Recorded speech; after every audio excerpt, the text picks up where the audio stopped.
quick check-in while I'm waiting the last 30 minutes of my laundry.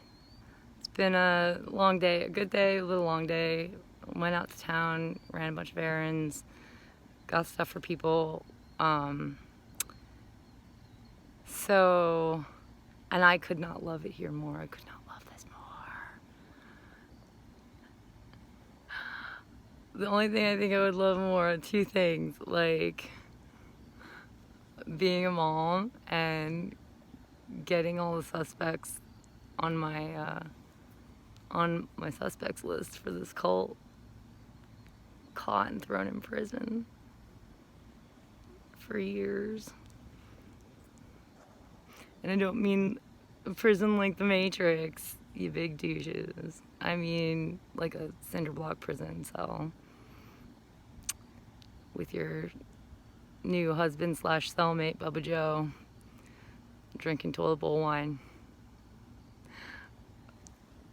But third to those two things, I think I love living out here and working out here. I like my boss, I like the people I work with, I like what I do. I love this whole area, it's gorgeous. My boss just went out on his winter vacation, so he's gonna be gone for a couple months. He left myself and one other dude who's been here a lot longer and knows the ropes a lot more. He left us in charge of the barn, primarily him, but I'm like his second in command assistant. And nobody else is allowed in the barn but us for the winter. So I got special barn privileges to take care of the horses. So that's pretty cool. So one thing I just wanted to remark upon, I guess the bulk point of this video, it's just something that popped in my head. And it's going to be more along the lines of like addressing the elitist issue in my hometown, in Cape May on the island, which has always been, almost always, as far as I remember, been very much a beach town tourist destination. A lot of the locals there live off of the money they make during the summer. I personally think that we should start working on trying to create more of our own jobs for ourselves there and stop relying so much on the money that's brought in by tourism, because that makes us beholden to them and their nonsense behavior. And again, any local you ask who's grown up on the island will tell you, yeah, we get good tourists, but we get some really nasty ones. And unfortunately, when you live in a town, live and work in a town that, you know, most of the money coming in that's relied upon is coming from tourists, it sets this tone of like, you just have to bow and scrape and let them treat you like you're trash, because otherwise they won't give you their money, and then how do you eat over the winter? That's really a shitty situation to be in, or to set up a bunch of locals to be in. That's their hometown. That's where they live and work and grew up. Like, they shouldn't have to be doormats to a bunch of out-of-towners in order to make enough money to eat over the winter. So that's one thing I think we need to work on fixing, is setting it up so that we have more ways for locals down around my hometown to make money that doesn't rely on tourism, you know, year-round money. And so the other little issue it's not really a little issue, I think it's a major issue. I think a lot of people have probably had a thought similar to this at one point or another. It's to do with, you know, I'm all for progress. I really am. It's necessary. It's necessary to revamp, revitalize, make more efficient, step back, analyze, you know, cut out the cheffa. But it's also necessary to be careful that you're not losing good things, the good things you already had, and to go slow at a reasonable pace with the change so that you're not messing things up worse thinking that you found a better solution.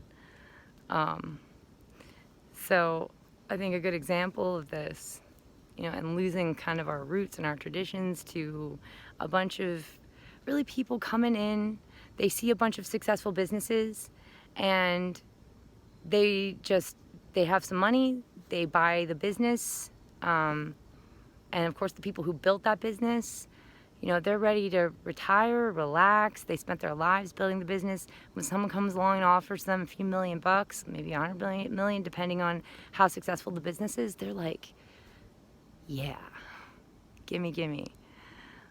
And I'm gonna piss off down to Florida or Hawaii or whatever and retire now. And I'm so happy for them. But it's, some traditions are so worth keeping alive, and they keep a community bonded, and they remind us of our roots. And I feel like when you have these new waves of millionaires, billionaires, investors coming in and buying up businesses and property on this new hotspot location, there's more of a tone of just all we want to do is move ourselves into the shell you've already built and reap money from it as much as we can for as long as we can. And we don't care much how we run the whole thing. They don't necessarily run it with any heart, which I've found, I've seen, I've observed, typically will run a business out of business eventually. You kind of get a sense of this if anyone out there is a fan of the movie Waiting with Ryan Reynolds. I think it was like one of his first movies. When the chef in the movie talks about how the business started to suffer for a while, and it was just because, it had lost its edge, it lost its life, its humanity. Everybody was just so miserable and disgruntled that it just, it put out all these negative vibes and affected the workplace. And then they came up with this game that all the employees play with each other that's kind of like a raunchy game. But it revitalized the workforce, which is really, that's the foundation of any business. Like, you need to be focused on nurturing the humanity of your business, because that's what really brings the magic when your employees are happy. They bring the good vibes. They're pleased to be at work every day. They got a big smile on their face. They're upbeat. And it just makes it a magical, happy place to be. And so and even if you have to sacrifice a few things for that, like, you go to that amazing secret beach getaway on that tropical island that only like a few people know about and you happen to hear about. It's not built up though. It's not like some pristine resort. It's like a bar hut on a beach with some hammocks and like a waterfall, but it's the most amazing place here, and everyone there is freaking happy because they got their own secret little hideaway place. Like, you know what I'm saying? So there's a magic there that's created by that good atmosphere that's created with treating people right and making people feel good. And when you try to regiment and restrict your employees too much, and you don't have a lot of heart in the way you run your business, that's eventually going to run the business out of business. No one's going to want to be around a mopey, miserable atmosphere. They're not going to want to go there to eat. If, everybody there is kind of just rushed, you can, even if they're like faking it because they want a good tip, you can kind of feel it still. The food will, like if it's a restaurant, the food quality will decline. Just everybody will they'll be looking for other jobs and paying very little attention to the job that they have because they just can't wait to get out of it ASAP. If they love their job, they're gonna work hard at keeping it. They're gonna go the extra mile. Like, I want to keep this job. I love this job, So you really want to focus on the humanity aspect when you're running a business, any business that's going to help your business flourish in the long run. If your employees love working for you, they're going to give you the extra mile, which can also go a long way towards helping you keep stuff afloat. And an example that sort of made me think of all this was after my dad passed back in 2012, and the island I come from, they have a local bar there called the Ugly Mug, which has all these mugs hanging from hooks from the ceiling, and each mug has the name of a local good old boy going generations back, all the dudes. And I think pretty much probably all the dudes on my dad's side of the family have a mug up on that ceiling. And the tradition is that if the mouth of the mug is facing inland, then that person is still alive. If the mouth of the mug has been turned to face seaward, then that person has passed. And this really rooted that business and that establishment in the community. It was a hub of socializing. It brought all the working class men and peoples together. You know, my dad and all his friends, and I'm pretty sure his dad, you know, they all went to that bar generations. And they kept that tradition alive for a long time. And again, recently, a lot of the businesses on my hometown island are just being bought up by random millionaires, billionaires, business partners. They see a successful business and they want that long-term passive income. But all they know is the money aspect. All they know is how to squeeze pennies out of here and there, and they're not thinking about the magic aspect and the humanity aspect.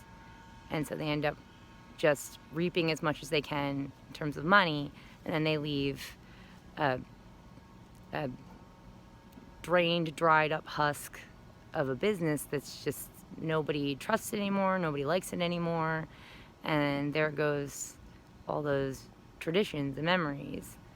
I understand that this is life and passing of time, but if we could just not be so freaking quick about it, because it does seem like it's happening on my hometown, like fast over the last 10 to 15 years or so. Just all the businesses are not, you know, it's a lot of the businesses have the same names, they sell the same stuff, so on and so forth, but different owners. And so, you know, after my dad died back in 2012, my sisters and I went into the Ugly Mug and took someone aside, manager aside, and said, yeah, listen, like right after his funeral too, we were like, listen, so we just came from our dad's funeral. You got to turn this mug around. It's got to face out seaward. Sorry, I'm trying to get away from the sound. I don't know if it's a mower or something. I don't know why someone's mowing at night. Or a generator. Anyway. So yeah, we went in, told the manager at the Ugly Mug, you know, you got to face our dad's mug seaward. And the guy was like, what? We're like, the mug. You know, his mug. Look up. See all the mugs? See all the names on the mugs? How do you think you got your freaking name? The mug, our dad's mug. He's got a mug up here, just like his father, so on and so forth, and it needs to be turned around. And the guy was like, oh, yeah, well, we're new owners, and they just kind of left that up as kitsch. We have a chart around here somewhere telling us, you know, where all the mugs are. We'll get around to finding them, and we'll like turn it around. And my sisters and I were like, the fuck? This is a tradition. This is a town tradition. You're messing with an old school town tradition. You're messing with our roots. You're messing with our history. You're messing with one of the main reasons why people used to frequent your bar in the first place.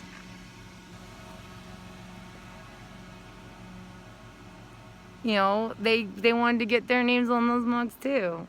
It was sort of a matter of like, you know, was your ass in a bar stool most nights out of the week, at least for an hour or so or something like that? Did you come around every weekend? Did you grow up? Did you have your first drink at that bar, so on and so forth? Then you know your name was on the mug, on a mug.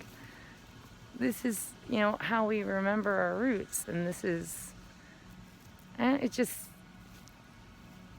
so it's totally new owners for the Ugly Mug that don't have any heart or care for that tradition. I just know, like, if I had a few $1 million to spare to buy something like an old school, an old town bar that is very successful, is doing very well, and I just wanted to kind of keep running it the way it's being run, and give the owners a chance to retire in style, I would at least be like, oh my gosh, this mug tradition is amazing. Of course, we're gonna keep this mug tradition going. Like, and I would make sure that, like, the chart was in a well-seen place on the wall or something, and, like, make sure all my employees knew that this is the tradition here, and, like, don't disrespect the locals. You know, if locals don't like the business, it doesn't matter. I'm pretty sure it doesn't matter how much the tourists might like your business when they come into town for the summer or for like a couple weeks out of the year. If the locals don't like your business anymore, I don't know that's going to be good for your business. So I'm just saying, guys, like, have a care, have a little respect for shit that's just always been done in that area, and it's not like it's a bad thing. I can understand stopping things that have always been done that, like, turns out, oh, this is not the most efficient way of doing this, or this actually creates more problems or whatever. But this is, come on, this is just turning around a mug hanging from a fucking ceiling. Guys, how hard is that? You don't even have that much respect for our town and the locals and our history. And, you know, my dad's side of the family, like, helped settle that area, and everybody knew my dad, everybody knew his dad. You know, just the fact that you can walk into the Ugly Mug and go, yeah, Robert Phillips has passed, and you gotta turn his mug around. They're like, huh? What are you talking about? Who's that? And what mug? And what are you talking? Like, is unbelievable. So, all right, so it's almost at 20 minutes. I'm gonna go check my laundry and get to bed. I gotta be in the barn early in the morning. We got an early ride. So, I'm gonna leave you guys with that. Again, doing great. I love it here. I love it so much. I'm just getting a little bit more settled in. I want to get the RV cleaned up a bit more now that I've got most of my laundry done.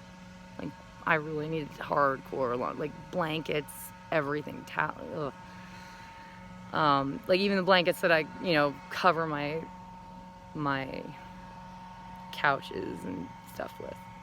Everything got washed, wiped down. All right, so as I get settled in more and get a routine going more, I'll be pumping out more videos with more information.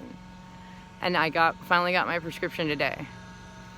So the old ticker's back to mostly good functioning. So, all right, have a good night.